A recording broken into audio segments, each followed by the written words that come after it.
6 a.m. Nagising na ako kasi bago ako nakatulog kagabi, I was browsing my TikTok For You page.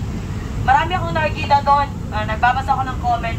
Maraming impressed ang mga tao sa paglaglag ni Cheese Escudero kay Martin Romualdez. Sabi ko, kaya tayo naaabuso dahil ang bilis-bilis nating ma-impress. Hindi natin alam kung ano ang tamang standard.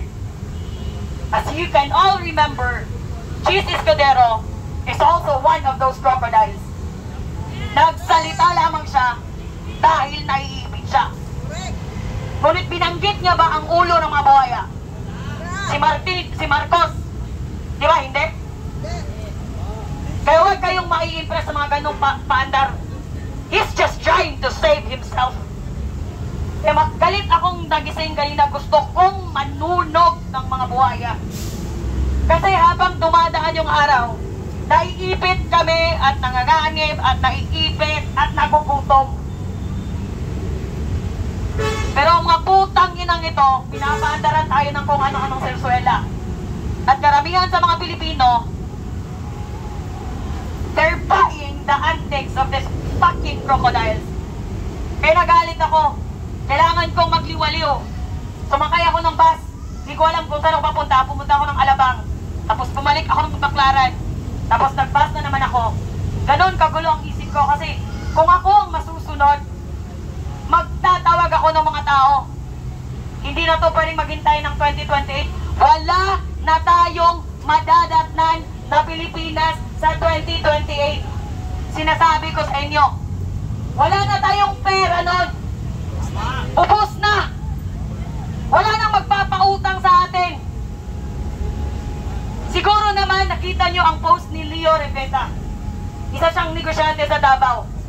Nagsara siya ng 8 branches ng kanyang salon dahil sa putang inang taxes na pinupulsa ng pamahalaan. Ngayon, masyado kayong nai-impress. Galit ako sa dalawang bagay Una, sa standard ng Pilipino, very mediocre. We should not allow and we should not normalize mediocrity even with these fucking criminals in the Senate. Ang binibigay nila sa atin ay pakonti-konting compensation sa mga garapala nilang pangbababoy. At yun ang nakakagalit. Ang daling bilugin ng utak ng mga Pilipino. Nakakapara kayong, sabi ba nga ni General Luna, para kayong mga birhen na naniniwala sa pag-ibig ng isang puta. Napakadaling yung bilugin. Ngayon, kung magkaroon man ng malawakang rally, ulit, at hindi magtagumpay, as early as now, nananawagan ako sa Tindig, Manila,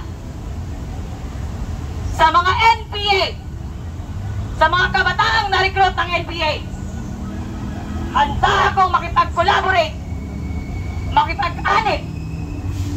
Ipakita nyo ang pagmamahal sa bayan sa tamang paraan.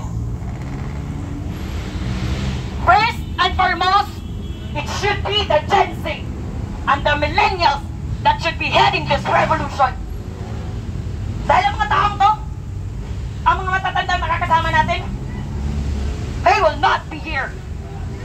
We will be the one who will govern the fucking government. And what will be the remnants of that government when they are stealing billions and billions and billions of money on a daily basis? Aside from stealing, we are incurring trillions and trillions of debts with interest.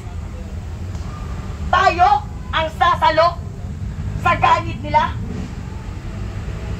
Tayo ang maghihirap sa pagpuputang ina nila sa bayan natin. Nananawagan ako sa mga Gen Z at sa mga millennials. Kontakin niyo ako, handa ako makipag-collaborate.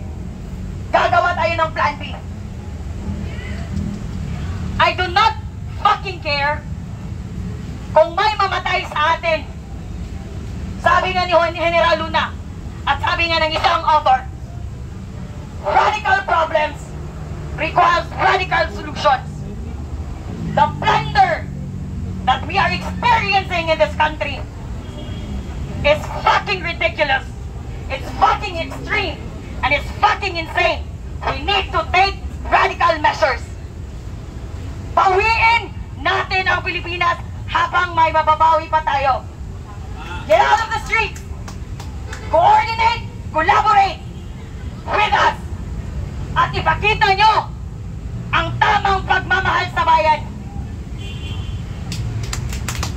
Maraming